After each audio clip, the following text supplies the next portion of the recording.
So, thanks very much for inviting me and allowing me to share some thoughts about what's in front of us as we think about the next decade as it relates to climate, the next decade especially as it relates to climate and energy. So the context that we're dealing with I'm going to take you guys with me. is that we have an an energy infrastructure that's under stress. Infrastructure is taken broadly. The economics are changing for everybody involved. Load growth, at least for a while, is down. So demand is coming down.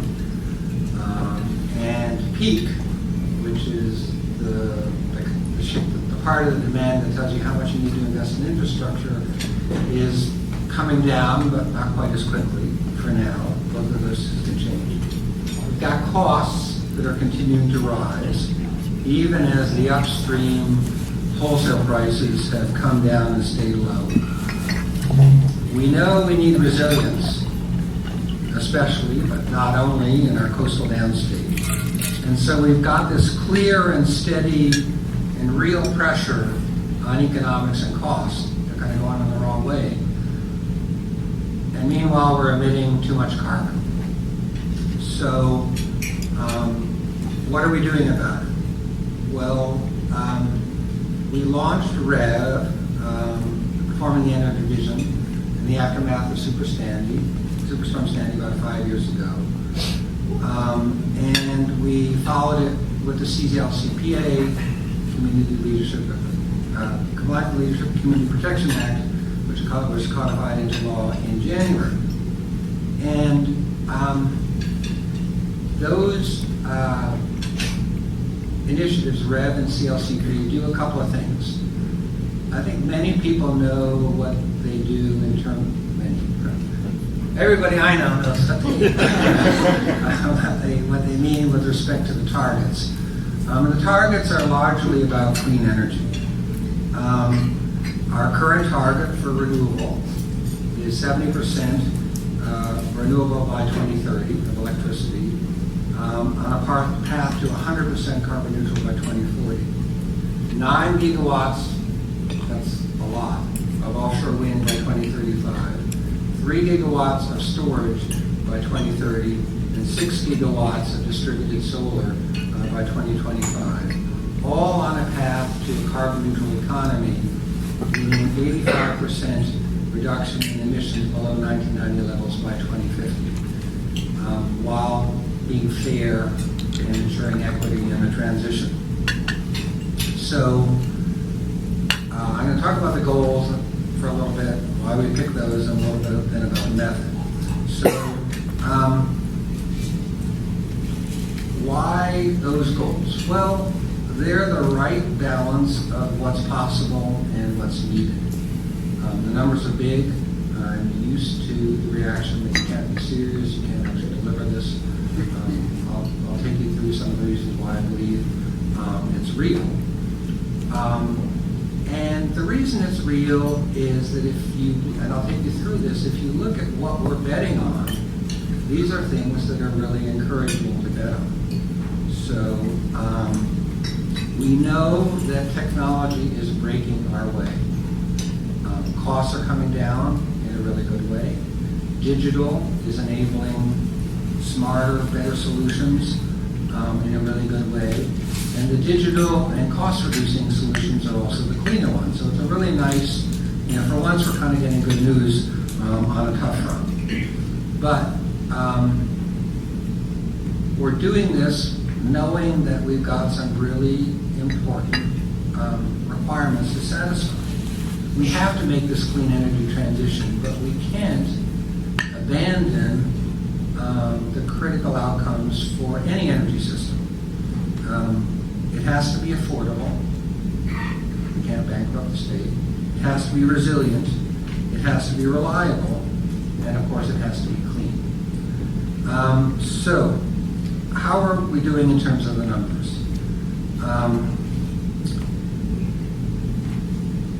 Every number is getting better. We had a solicitation in 2018 for renewable large renewables that was 23% lower in cost than the prior year. That was on top of another 10% decrease from the year before. We had offshore wind results that were announced in June. They were 40% lower in costs than our going assumptions. Distributed solar costs in 2018 were 60%, well 58% lower than when we started on that program in 2011. And meanwhile, energy storage is showing cost reductions and pacing at around 30% a year.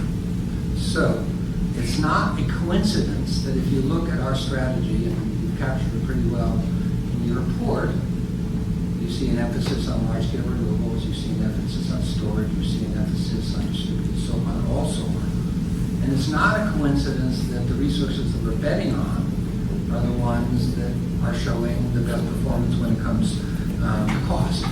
So that's good news. And the other good news is that as we go out and do these solicitations, we're beating what we need to do. We're beating the pace for we're on pace for our new lead stretch to 70 by 30. We're acquiring the amounts we need to acquire. We're beating our solar objectives. We're beating our storage objectives. There's some good news on all those fronts. But that's kind of the bragging sheet.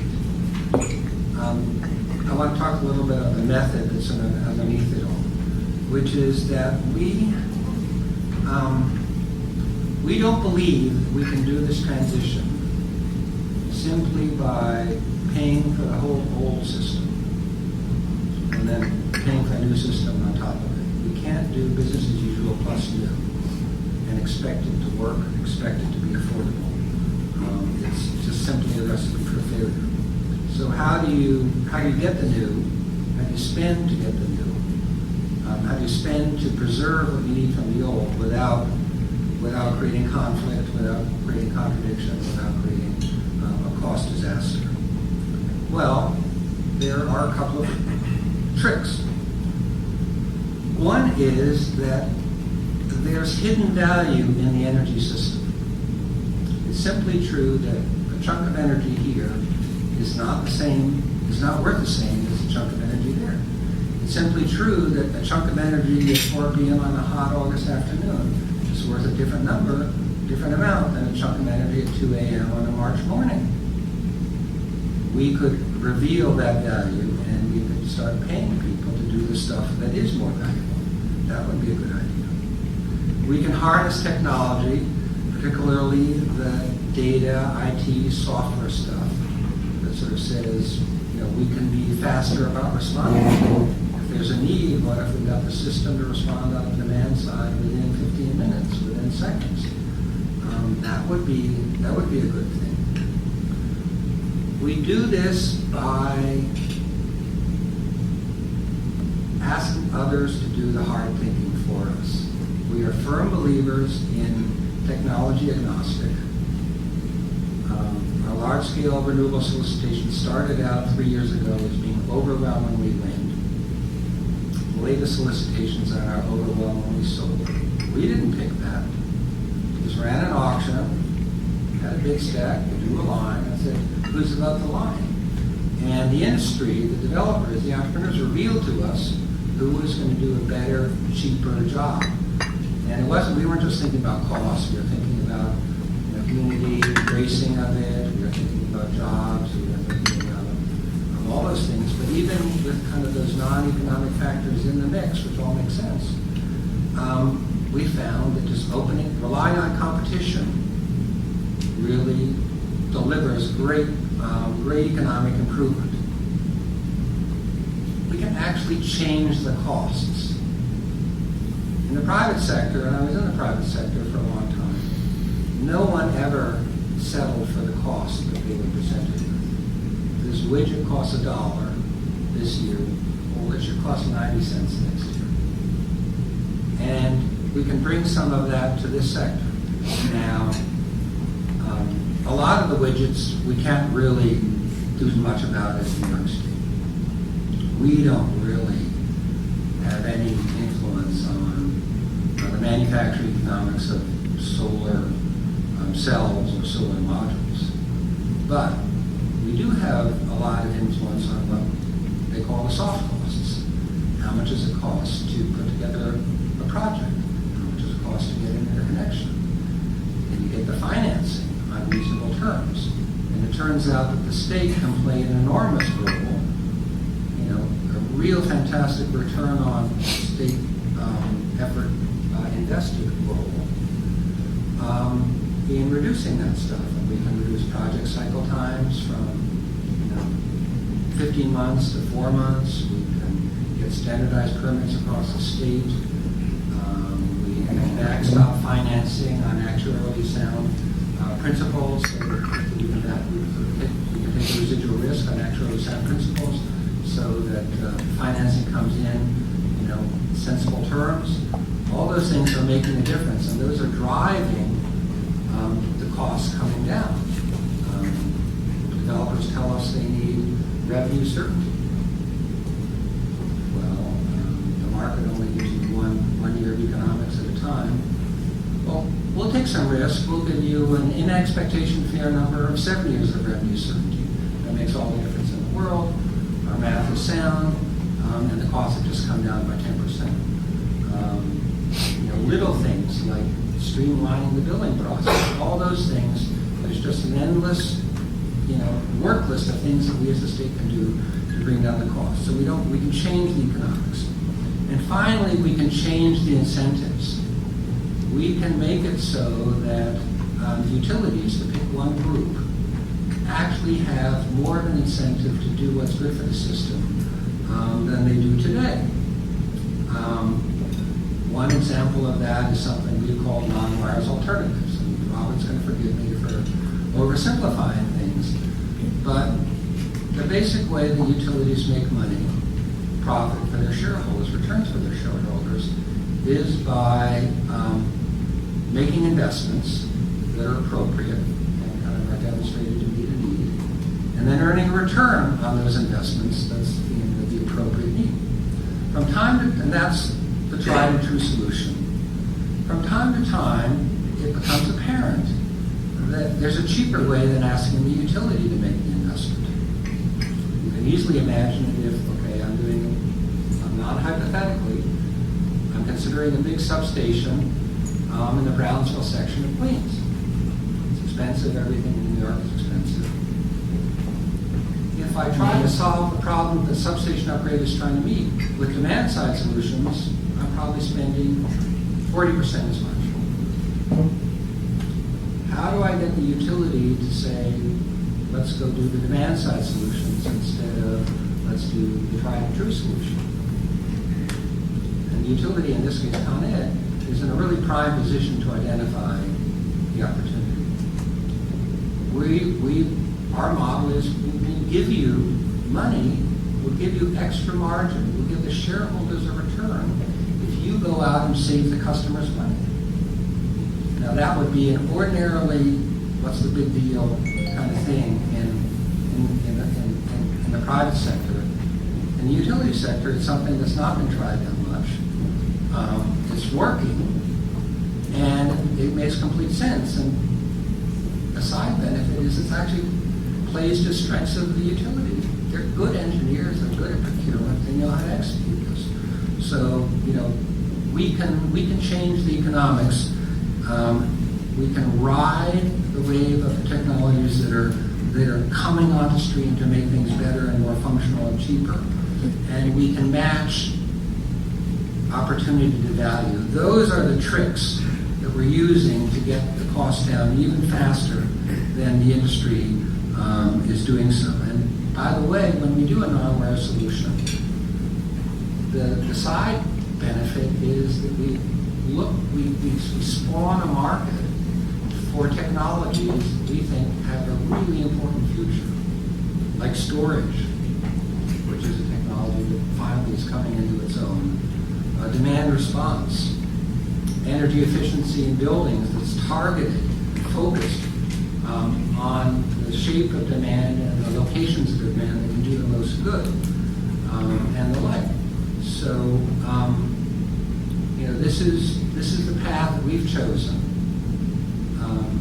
We think it's a smart path. The thing we like best about its smartness is that it really relies on the ingenuity of others to come forward with a solution.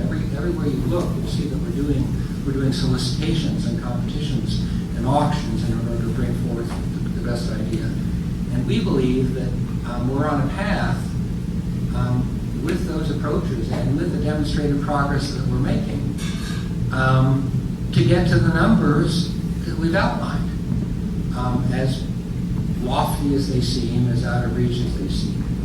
So that's point one. The other point is, if you've been paying attention, you'll have noticed that I've talked mainly about the power sector, the electric, and so a little over to the gas sector. We haven't talked about buildings and transportation. So the CLCPA also is an economy-wide approach. And economy-wide is policy speak for not just electricity. And the big other sectors that are caught up in the CLCPA are buildings and transportation. And how are we going to make those clean as well? And how are we going to reduce emissions from those as well? We don't know as much about the path forward in buildings, and we don't know as much about the path forward in transportation. But we do know that electrification plays an enormous part in both of those.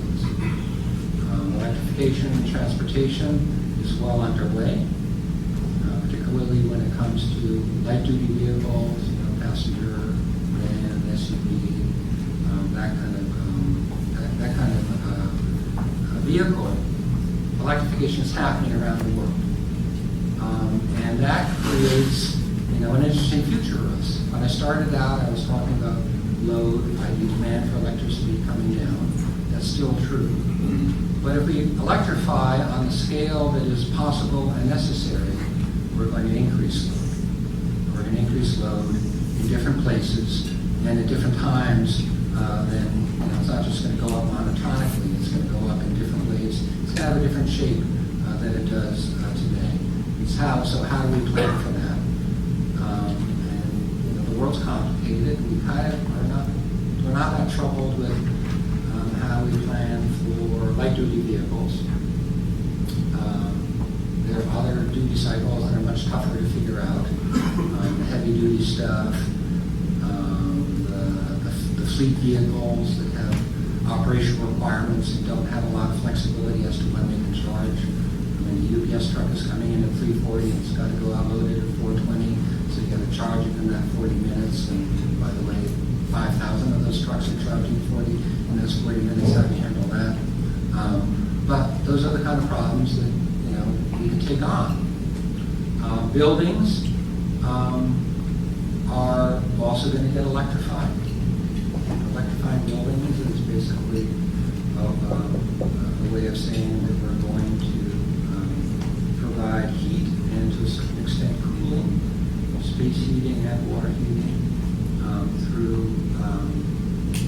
electricity rather than through fossil fuels, primarily gas, but also to meaningful state, extent in this state, propane and heating oil.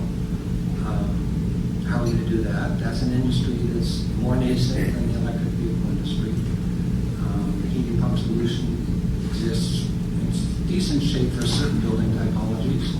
The single-family home. That's not enough in this big building state that we have. So there's a lot of work to be done there. But there too, as we solve these problems, and they will get solved, because it's engineering, how to do this, how to do that. We need to, we're going to see that that's going to create more and differently shaped load as well. And again, kind of creating needs, requirements of the electric system and of the utility. Our renewable goals, or as these are, our theory of the case, why we think we can achieve them, how we can achieve them in an economically sensible way. I talked about that. I think you can sort of discern from what I said the role of the utility Certainly, electric utility has a critical role to play in the future. It's not quite the role that it has today, where they're the only ones building electric stuff out there on the distribution system. There are going to be others as well. Sometimes as a result of some of these non-rail alternatives. Sometimes as a result of the solar developer deciding I'm going to go here, or the storage developer going there. So it's going to be a more complicated coordination task that they have, but there's going to be clearly a need for them. I mentioned buildings. I mentioned electrification of buildings. Electrification is one key solution when it comes to buildings. The other key solution is energy efficiency. It's a truism. It's a cliche. It also happens to be true that the resource you don't use is often the cheapest. And so doing the smart things to tighten up buildings and reduce energy consumption in buildings is a big deal. It's an uphill battle. Most buildings don't have as their primary goal in life to manage their energy use. They're thinking about occupancy and tenants and comfort and things like that. So we have to compete for attention on those issues. It's hard. It's a problem that it's hard. Another truism that is you want people to do something, a lot of people to do a lot of stuff. You have to make it easy. So we have that challenge in front of us. I know that many of you are in the real estate business. I know that many of you are in the real estate business in the city. I know that you're keenly aware of Local Law 97. It's kind of a mixed bag. I defend some parts of it. The other parts of it you didn't ask me to defend. But whether or not it's the right solution, the need for the building sector to make great strides is undeniable. And it would be fantastic to get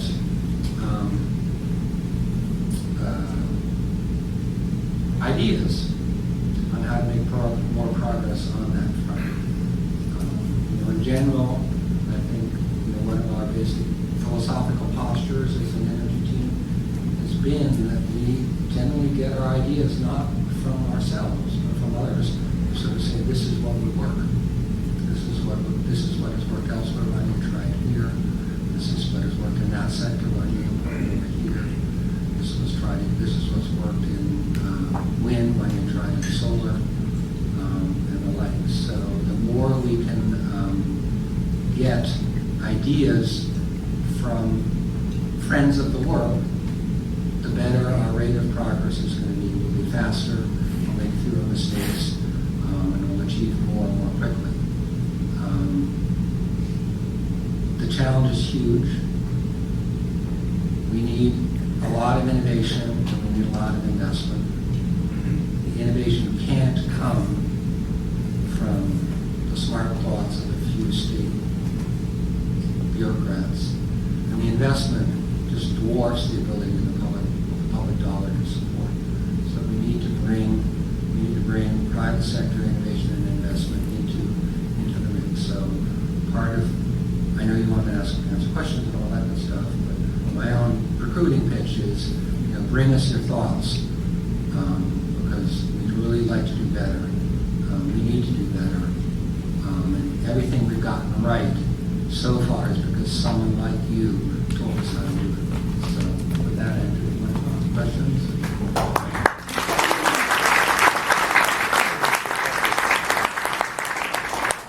I know you have a ton of questions. I jotted some notes. I couldn't help myself. But if people have questions, wait 1 second. You'll get a microphone. Everyone can hear you better. Thank you so much. John, thank you for your leadership and your prudential care of the PSC and the industry. I have a two-part question. Can you reflect with us on the immediate impact of Indian Point coming offline in terms of the city? And two, can you shed some light on the mayor's much-vaunted initiative on hydroelectric? And how do you read that? So, I was once a juror, and I noticed that the police witness, so they always sort of said, they wouldn't read from their notes, but they'd say, let me refresh my memory. So I actually have some stuff written. Let me refresh my memory about Indian Point. So, although I do know some of the salient points. The first salient point is that Indian Point is coming offline in 2 stages, 2 reactors, one at a time, one next year, I believe in April, and one the year after. And that was an agreement to do that, I believe, happened in 2016. So there's been at least 5 for one reactor and 6 years for the other reactor year of planning horizon. And by the way, the idea was brewing for a long time before that. So there's been something called an Indian Point contingency plan, which has focused on transmission. It has, and the transition that was called for has been built. It has spoken on demand-side solutions, including demand response and demand and distributed generation, largely in the Con Ed service territory. That is deployed. It also looks for, I think, about 1.8 gigawatts of gas-fired generation, and those, so one is generating. And Cricket Valley, it looks like it's really close. I see it every week. So we're in good shape per the plan that we had. The good news is that we actually need less than we thought. When we started thinking about Indian Point, these are statewide numbers, so and Indian Point is really about downstate. When we started thinking about Indian Point in 2012, we looked at the 2022 expected demand in the state, and it was 174 terawatt hours. Forget about the terawatt hours, just 174. The most recent projection, the NYSERDA Gold Book, which is the gold standard, is 153 instead of 174. So what is that? That's about 14% lower, just by demand side measured with energy efficiency being a big part of it. I'm sorry, the AC line is, the transmission is not all in place. 600 is in place, and then there's a 1,000 megawatt AC line that's due online in 2023. But we're in good shape. So Canadian Hydro is an interesting resource. It's clean. It's just north of the border.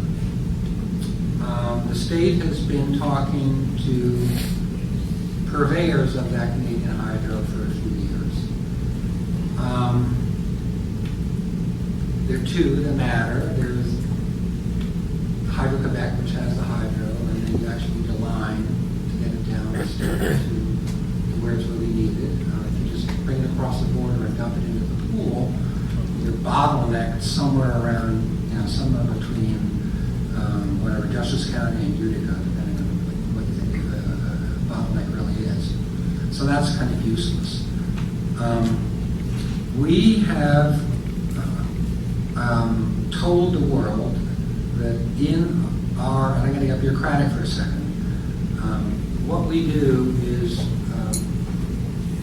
what the Commission does is it issues orders, decisions. And we have signed up to issue a decision on how to implement 70 by 30, that renewable coal that I just said. And as part of that, which will be initiating this coming year, we're going to take up the question of eligibility of Canadian Hydro. So I think that's the right thing to do. What it does is it puts that Canadian Hydro in the competitive mix. It kind of has to win for us to give it a contract. But we're willing, we're open to that as part of the overall resource mix to getting to those goals by 2030. I'm not sure the mayor really knows how he's going to make it work.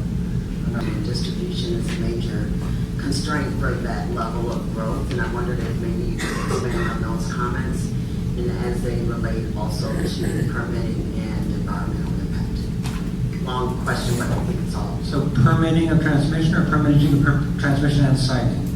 Actually, the expansion of transmission and distribution, but as it relates more specifically to permitting, because that's usually So- the major bottleneck. So,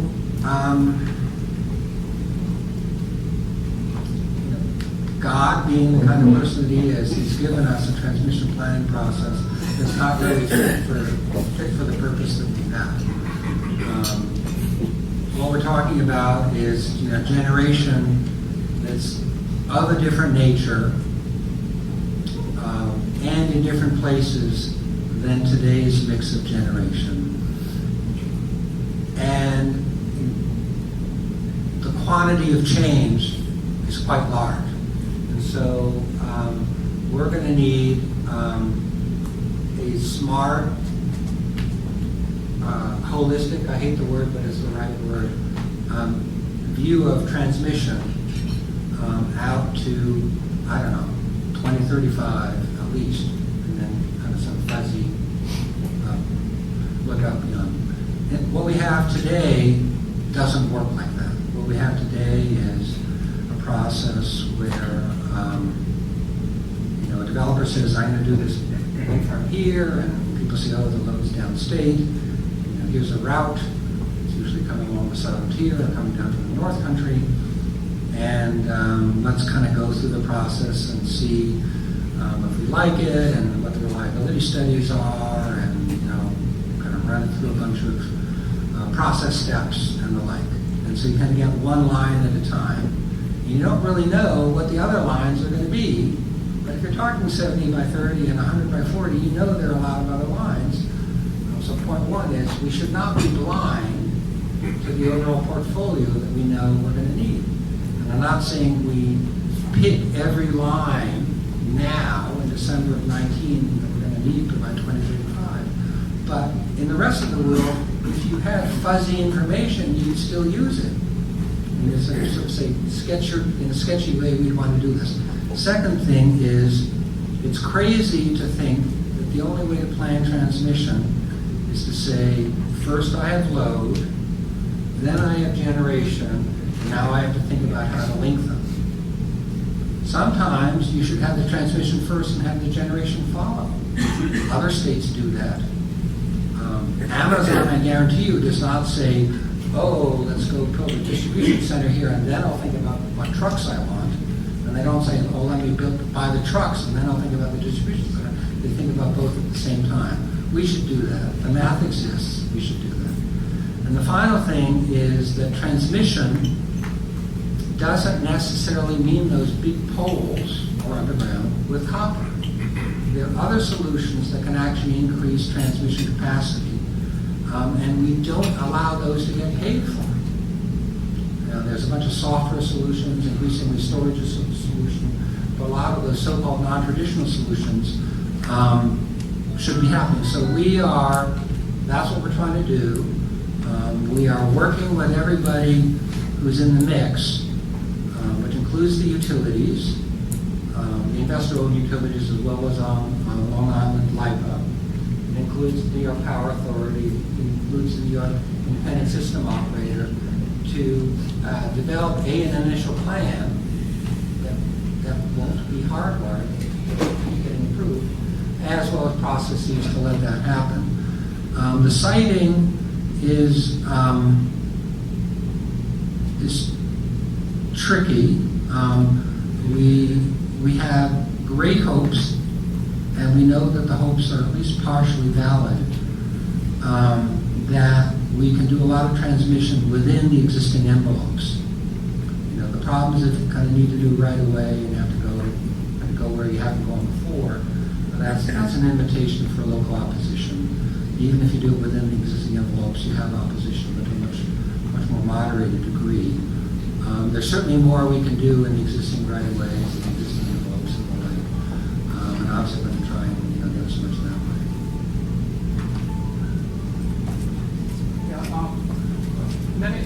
Many people feel that natural gas could be a bridge solution to being us off fuel oil faster and may have certain shorter term benefits in terms of cutting the pollution down quicker. Can we get sufficient natural gas into the state without additional pipelines?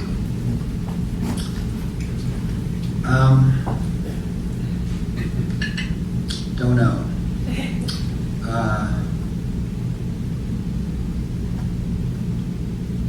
So the CLCPA basically 85% emissions reduction by 2050 does not have enough headroom for as much natural gas emissions as we have today. The CLCPA's landmass says it would have to come down. At the same time, it's an embedded resource. I mean, it's a resource that the society in New York, the economy in New York, the citizens of New York, the businesses of New York are counting on. So, presumably, we're not talking about an abrupt transition. It's clearly incumbent upon us to work a full portfolio of solutions. There's a set of demand-side solutions where electrification can displace heat uses. That takes time to ramp up. There's a set of energy efficiency solutions that also can damp down demand and bend the demand curve down. That also takes time to come. There's a set of other alternative solutions, non-pipeline. Some of those are being practiced on Long Island as we speak, which is increased, and in Westchester, which is increased turning towards interruptibility. Interruptibility means you're on gas for most of the time. In a bombing year, you're on gas the whole time. If you get a bitter cold snap, you're going to be cutting over to fuel oil, and you the building, have installed the capacity to be able to heat the fuel oil for whatever, 2 days, 6 days of the year. That's environmentally suboptimal. Gas is about 40% cleaner than fuel oil. That's economically suboptimal. Gas is cheaper than fuel oil, and you also have the operational and investment costs of having the secondary system. But you can do that to manage this down. You can do non-pipe infrastructure. So Con Ed has identified four compressor stations that it can do that can sort of augment the capacity of a pipeline. I forget which one it is, Iroquois, that can address the needs of Westchester by, I forget, winter of 23. So that's sort of pipelining, but not pipelining. And the last resort, the last option to consider would be a pipeline. But we're clearly in a place where gas has, basically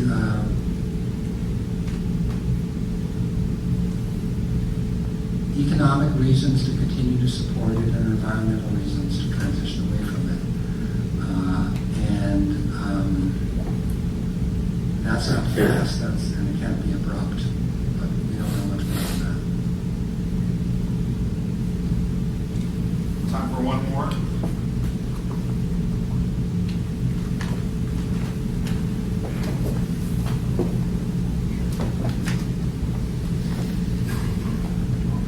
Cox, John. From your predecessor, we heard a lot about distributed energy and its importance with respect to security and resiliency. I didn't hear much about it in what you just said. Is it going to play a role in the energy future of New York State? So distributed energy plays an enormous role.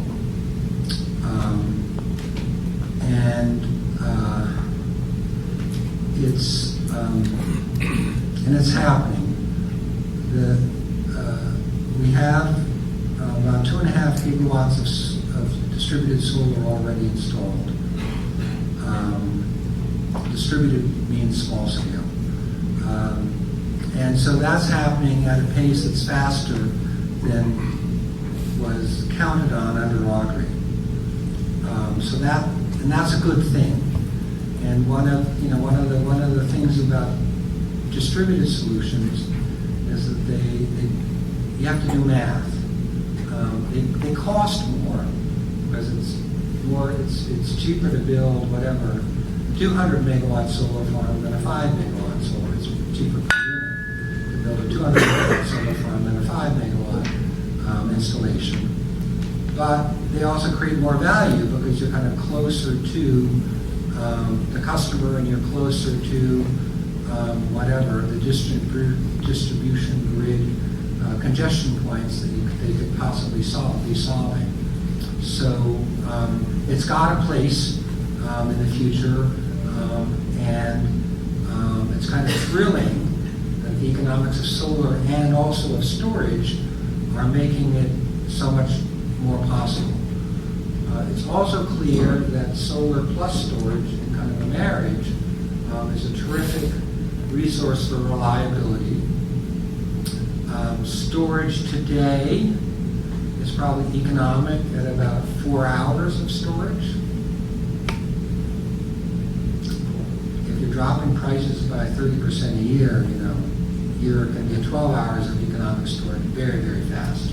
We're not going to be producing at 30% a year, but certainly within 5 or 6 years, you can kind of see that. By the time you get to 12 hours, you can start talking about resilience, not just reliability, and not just kind of ride to an outage, preserve some critical facilities, but actually, do something.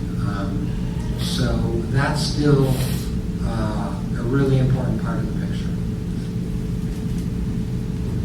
John, what you're doing, there's a few things that are important to the future of the city and the state. So let's continue the conversation we always wanted to help figure out how to get good ideas and do the research and be the right people to bridge some of the divides, whether they be among constituencies or city and state, to get this done. So thank you very much. Please give us your ideas. That's really important.